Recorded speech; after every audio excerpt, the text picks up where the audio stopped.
हिंदू पंचांग के अनुसार पूष मास के कृष्णा पक्ष की एकादशी को सफला एकादशी कहा जाता है।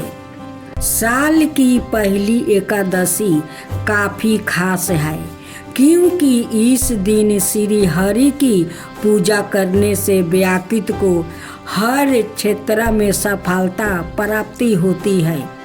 इसके साथ ही कई अश्वमेध यज्ञ करने के बराबर फल की प्राप्ति होती है। इस दिन भगवान श्री हरि की विधिवत पूजा करने के साथ व्रत रखें। इसके साथ ही सफला एकादशी व्रत कथा का पाठ अवश्य करें। अब सफला एकादशी व्रत कथा को श्रवण करें। प्राचीन समय में चंपावती नगरी में महिष मान नाम का एक राजा राज करता था। उसके 4 पुत्र थे, जिसमें सबसे बड़े पुत्र का नाम लुम्पक था। वह बहुत ही दुष्ट और पापी था। वह हमेशा पर स्त्री गमन में या फिर वेश्याओं के यहाँ जाकर अपने पिता का धन व्यर्थ किया करता था। देवता ब्राह्मण वैष्णवों आदि सुपात्रों की निंदा करके वो अति प्रसन्न होता था। सारी प्रजा उसके कुकर्मों से वो बहुत दुखी थे, परंतु युवक राज होने के कारण सब चुपचाप उसके अत्याचारों को सहन करने को बेबस थे और किसी में भी इतना साहस नहीं था कि कोई राजा से उसकी शिकायत कर सके। लेकिन एक दिन बुराई का अंत जरूर होता है। एक दिन किसी तरह से राजा महिष मान को लुम्पत के कुकर्मों का पता चला गया। अपने पुत्र के बारे में ऐसी बातें सुनकर राजा अत्यधिक क्रोधित हुआ और उन्होंने लुम्पक को अपने राज्य से निकाल दिया। पिता द्वारा त्यागते ही लुम्पत को किसी ने सहारा नहीं दिया और सभी ने त्याग दिया। अब वह सोचने लगा कि मैं क्या करूं, कहाँ जाऊं। अंत में उसने रात्रि को पिता के राज्य में चोरी करने की ठान ली। वो दिन में राज्य से बाहर रहने लगा और रात्रि को अपने पिता की नगरी में जाकर वो चोरी और अन्याय बुरे कर्मों करने लगा। रात में वह जाकर नगर के निवासियों को वो मारता और उन्हें खूब सताया करता था। इसके साथ ही वो निर्दोषों पशु पंछियों को मारकर उनका भक्षण किया करता था। अगर किसी रात में वो जब वह नगर में चोरी आदि करते पकड़ा भी जाता तो राजा के डर से पहरादार उसे छोड़ देते थे। कहते हैं कि कभी कभी अनजाने में भी प्राणी ईश्वर की कृपा का वो पात्र बन जाता है। ऐसा ही कुछ लुम्पक के साथ भी हुआ था। जिस वन में वह रहता था वह वन भगवान को भी बहुत प्रिय था। उस वन में एक प्राचीन पीपल का वृक्ष था और उस वन को सभी लोग देवताओं की क्रीड़ा स्थल मानते थे। वन में उसी पीपल के वृक्ष के नीचे महापापी लुम्पक रहता था।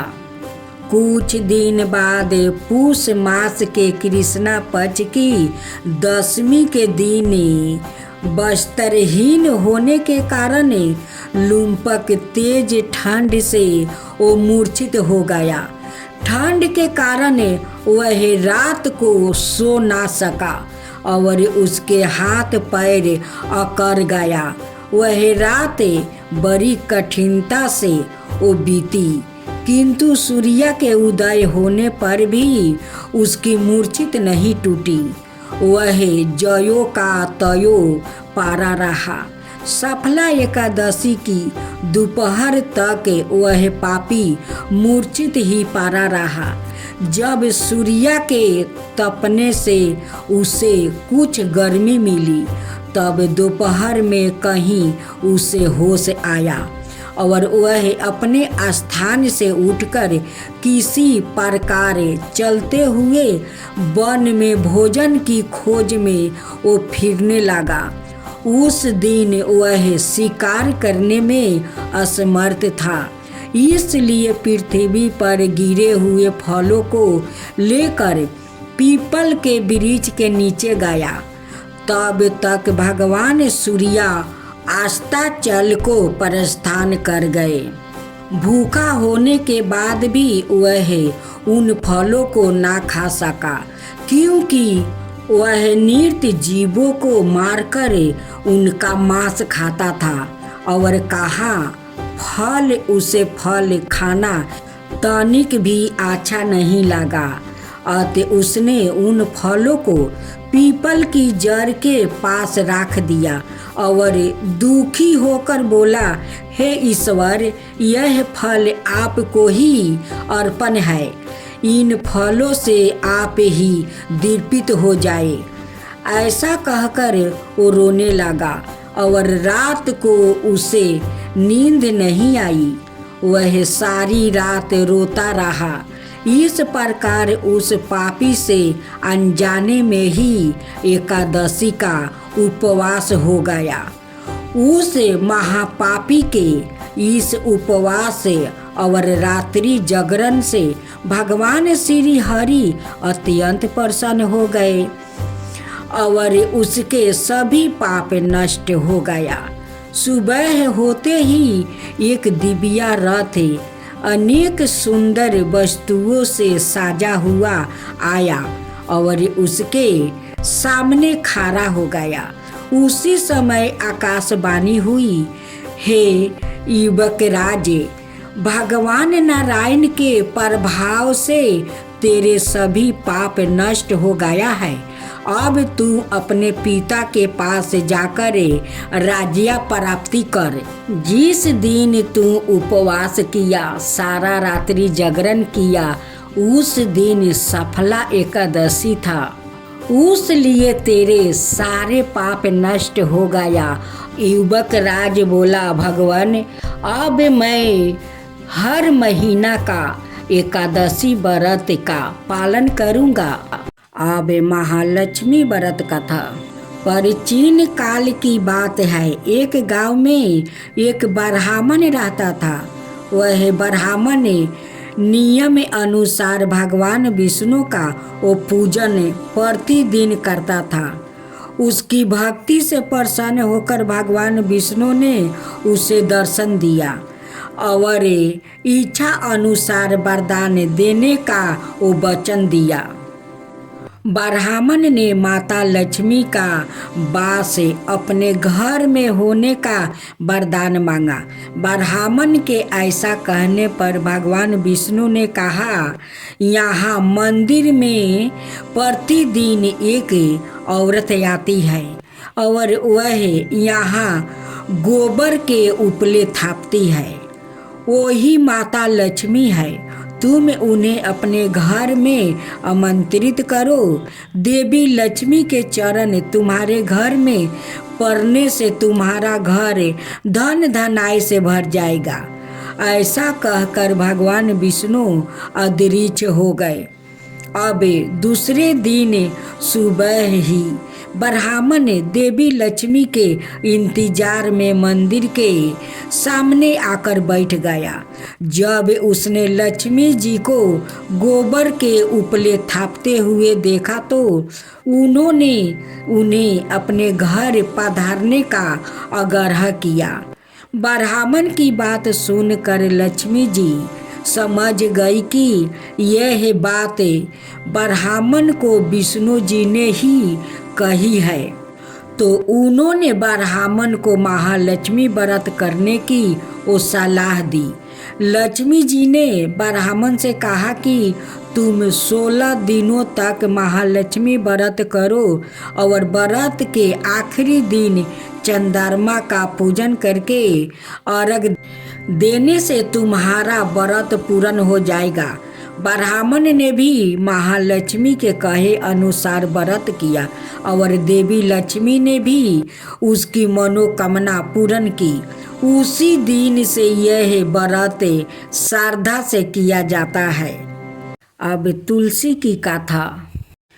तुलसी की कथा श्रीमद देवी भागवत के अनुसार भगवान विष्णु की अर्धांगिनी देवी लक्ष्मी एक श्राप के कारण तुलसी के पौधे में परिवर्तन हो गई थी। श्राप का निवारण ना कर पाने पर भगवान विष्णु ने लक्ष्मी को पृथ्वी पर कन्या रूप में जन्म लेने का वरदान दिया। स्त्री रूप में अपने नए जीवन में उन्होंने शंखचूर नाम का राक्षस से विवाह किया। शंखचूर के पीड़ितों ने भगवान विष्णु से सहायता की प्रार्थना की, तो उन्होंने भगवान शिव को उसका वध करने के लिए भेजा। शंखचूर की मृत्यु से संसार को उसकी पीड़ा से और देवी लक्ष्मी को उसके श्राप से मुक्ति मिली। इस घटना के उपलक्ष्य में तुलसी के पौधे का पृथ्वी पर जन्म हुआ और तब से इसकी पवित्रता और शांति के लिए इसकी पूजा और आराधना की जाती है। कई पूजाओं में तुलसी के पत्ते चढ़ाए जाते हैं। ऐसा इसलिए है क्योंकि तुलसी पृथ्वी पर सबरे त्रिदेवों ब्राह्मण विष्णु और शिव की उपस्थिति सुनिश्चित करती है। हनुमान जी की पूजा में तुलसी का विशेष महत्व है। तुलसी आध्यात्मिक महत्व तो रखती ही है, साथ ही शरीर पर तनाव के प्रभाव को कम करने वाली एक औषधियों के रूप में लाभ भी प्रदान करती है और विभिन्न रोगों के उपचारण में भी सहायक है। ओम नमः तुलसी नमः। जहाँ पर सभी भक्त कथा सुनते हैं वहाँ पर भगवान विराजमान रहते हैं।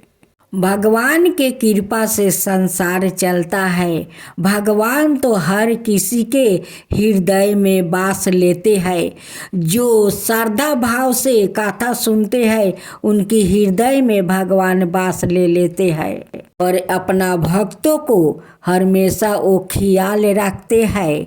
उन पर कोई मुसीबत नहीं आने देते हैं और नहीं उनकी घर में कोई अन्न धन का वो कमी होने देते हैं। उनकी तो महिमा अपरंपार है, कृपा या पार है। वो तो भगवान सबको सुनते हैं। तो आइए इस कथा को हम लोग श्रद्धा भाव से सुनते हैं। एक गांव में एक बुढ़िया माई रहती थी।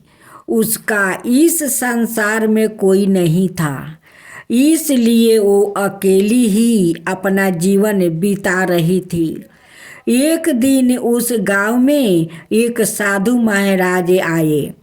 बुढ़िया माई ने भक्ति भाव और प्रेम से उन साधु महाराज का आदर सत्कार किया।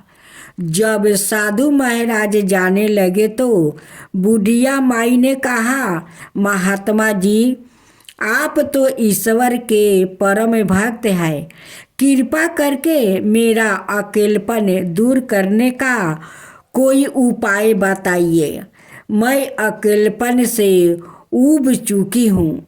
साधु महाराज ने मुस्कुराते हुए अपनी झोली से बाल गोपाल जी की मूर्ति निकाली और बुढ़िया माई को देते हुए बोले, माई यह लो, यह आपका बालक है, इसका अपने बच्चे की तरह प्रेम पूर्वक लालन पालन करती रहना। बुढ़िया माई आनंद से झूम उठी। वो बड़े लाड़ प्यार से कन्हैया जी का लालन पालन करने लगी। कन्हैया जी के आने से माई का सारा अकेलपन दूर हो गया था। उसका पूरा दिन कन्हैया जी की सेवा में बिताने लगी। एक दिन गांव के कुछ शरारती बच्चों ने देखा कि माई एक मूर्ति को अपने बच्चे की तरह लाड़ प्यार कर रही है। नटखट बच्चों ने माई का उपहास उड़ाया और बोले, माई जंगल से एक भेड़िया गांव में घुस आया है जो छोटे बच्चों को उठाकर ले जाता है और मार कर खा जाता है। तुम अपने लाल का ध्यान रखना, कहीं भेड़िया उसे उठा कर ना ले जाए। बुढ़िया माई ने अपने बाल गोपाल को उसी समय कुटिया में विराजमान किया और सवाए लाठी छड़ी लेकर दरवाजे पर वो पहरा देने बैठ गई। अपने लाल को भेड़िया से बचाने के लिए बुढ़िया माई भूखी प्यासी दरवाजे पर पहरा देती रही। पहरा देते देते एक दिन बीत गया, फिर दूसरा, तीसरा, चौथा और पांचवा दिन बीत गया। बुढ़िया माई 5 दिन और 5 रातें लगातार बगैर पलक झुकाए अपने बाल गोपाल की भेड़िया से रक्षा करने के लिए वो पहरा देती रही। उस भोली भाली माई का यह भाव देखकर भगवान श्री कृष्णा का हृदय प्रेम से भर गया। अब उन्हें माई का प्रेम प्रत्यक्ष रूप से पाने की इच्छा हुई। भगवान जी ने बहुत ही सुंदर रूप धारण किया और वस्तु आभूषण से सुशोभित होकर माई के पास आ गया। भगवान जी की आहट पाकर माई डर गई। उसे लगा कि दुष्ट भेड़िया उसके लाल को उठाने आ गया है। माई ने लाठी उठाई और भेड़िया को भगाने के लिए उठ खड़ी हुई। तब भगवान जी ने कहा, माई मैं हूँ, मैं तेरा वही बालक हूँ जिसकी तुम रक्षा कर रही हो। माई ने कहा, यह नहीं हो सकता, तुम जहाँ से आए हो वही लौट जाओ। मैं तुम्हें अपनी कुटिया में घुसने नहीं दूंगी। मेरे लाल के सामने इस संसार में कोई दूसरा हो ही नहीं सकता। भगवान जी माई का यह भाव और एक निष्ठा देख कर अधिक प्रसन्न हो गया। भगवान अपने वास्तविक रूप में प्रकट हो गए और बोले, मेरी भोली माई, मैं श्री कृष्णा हूँ। मैं तुम्हारी भक्ति से बहुत प्रसन्न हूँ। मुझसे जो चाहो वर मांग लो। यह सुनकर माई भगवान श्री कृष्णा के चरणों में वो गिर पड़ी और बोली, मैं आपको 100 प्रणाम करती हूँ। आप मेरे प्रिया लाल की भेड़िया से रक्षा कीजिए। अब ठाकुर जी और अधिक प्रसन्न होते हुए बोले, चलिए माई, मैं आपको और आपके लाल को अपने निज धाम में लिए चलता हूँ। वहाँ भेड़िया का कोई भय नहीं है। इस तरह प्रभु बुढ़िया माई को अपने निज धाम ले गया। इस कहानी से हमें सीख मिलती है कि भगवान को पाने का सबसे सरल मार्ग है भगवान को सच्चे मन से प्रेम करो। निरपेक्ष प्रेम और कोई भी कामना ना राख कर किए जाने वाला प्रेम जैसे बुढ़िया माई ने किया है। इसी कहानी से शिक्षा मिलती है कि भगवान से निष्काम प्रेम करने से वो कितना प्रसन्न होते हैं। भगवान को केवल सच्चा प्रेम और भक्ति ही अच्छी लगती है। भगवान से बुढ़िया माई जैसे सच्चा प्रेम करने से वो साक्षात भगवान मिल जाते हैं। तो आइए हम सब भगवान के पाने के लिए एक गाथा को हर दिन सुनते हैं। एकादशी की आरती। ओम जय एकादशी माता मैया, जय एकादशी माता। विष्णु पूजा व्रत को धारण कर सकती मुक्ति पाता। तेरे नाम गिनाऊं देवी भक्ति प्रदान करनी। ओम जय एकादशी माता। गुणी गौरव की देवी माता शास्त्रों में बरनी। मार्ग शीश के कृष्ण पक्ष में उत्पन्ना होती।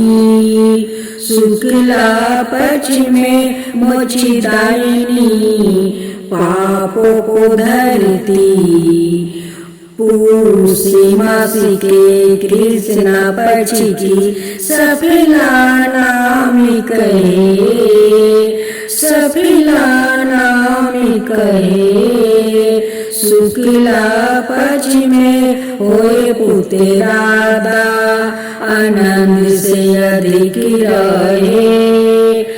शुक्ला पक्ष में होए पुत्र राधा आनंद से अधिक रहे। नाम सटिला मद मास में कृष्ण पक्ष आवे। शुक्ला पक्ष में जाया कहावे। विजया सादा पावे। विजया फागुन कृष्ण पक्ष में शुक्ला अमलखी पाप मोचिनी। कृष्ण पक्ष में चैत्र मासे बलि की। चैत्र शुक्ला पक्ष में नामी कदमा धन देने वाली। जय एकादशी माता। जय एकादशी माता। नामे बरतूनी कृष्ण पक्ष में बैसाख महाउली। शुक्ला पक्ष में होए मोहिनी। अपरा ज्येष्ठी कृष्ण पक्षी।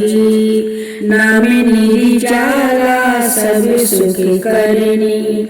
शुक्ला पक्ष राखी योगिनी नामे आषाढ़ में जानो। कृष्ण पक्ष बरनी देवसायिनी नामे कहावे। शुक्ला पक्ष धरनी। ओम जय एकादशी माता। ओम जय एकादशी माता। कमी का श्रवण मास में आवे। कृष्ण पक्ष कहिए। श्रवण शुक्ला होए पुत्र राधा आनंद से रहिए। आजा भाद्रपद कृष्ण पक्ष की। परिवर्तिनी शुक्ला इंदिरा आशिवन कृष्ण पक्ष में व्रत से भाव सागर निकला। पाप आपे कौन सा है, शुक्ला पक्ष में पापी हारन हारी। रामा मासी कार्तिक में आवे, सुखदायक भरी। देवतानी शुक्ल पक्ष की, दुखे नाशक मैया। देवतानी शुक्ल पक्ष की, दुखे नाशक मैया। लोधी मास की करो मिनती, पार करो नैया। लोधी मास की करो मिनती, पार करो नैया। शुक्ला लोध में हुए पद्मिनी, दुखी दलिदरता हरनी। परमा कृष्णा पक्ष में होती, जन्म मंडल करनी। जो कोई आरती एकादशी की, भक्ति सहित गावे। जो कोई आरती एकादशी की, भक्ति सहित गावे। जन रघुनाथ सरग का, बासन चय को पावे। जन रघुनाथ सरग का, बासन चय ओ पावे। ओम एकादशी माता, ओम जय एकादशी माता। आप श्रवण करें श्री जगदीश जी की आरती।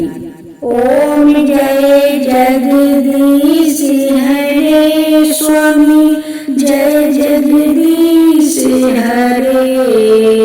भक्तों जन के संकट, क्षण में दूर करे। जो धावे फल पावे, दुखी विनाशी मन का। सुखी संपत्ति घर आवे, कष्ट मिटे तन का। माता पिता तुम्हें मेरे, शरण कहूँ किसी की। तुम बिना और न दूजा, आस करूं जिसकी। तुम पुराण परमात्मा, तुम्ही अंतर्यामी। पारे ब्रह्म परमेश्वरे, तुम सबके स्वामी। तुम्हें करुणा के सागर, तुम्हें पालन करता। मैं मूर्ख खल कमी, कृपा करो भक्तों। तुम हो एक गोचर, सबके प्राणपति। किसी विधि मिलूं दयामा, तुमको मैं कुमिति। दीन बंधु दुख हरता, तुम ठाकुर मेरे। अपने हाथ उठाओ, द्वारे पार तेरे। अपने हाथ उठाओ, द्वारे पार तेरे। विषय विकार मिटाओ, पाप हरो देवा। श्रद्धा भक्ति बढ़ाओ, संतन की सेवा। श्रद्धा भक्ति बढ़ाओ, संतन की सेवा। ओम जय जगदीश हरे, ओम जय जगदीश हरे।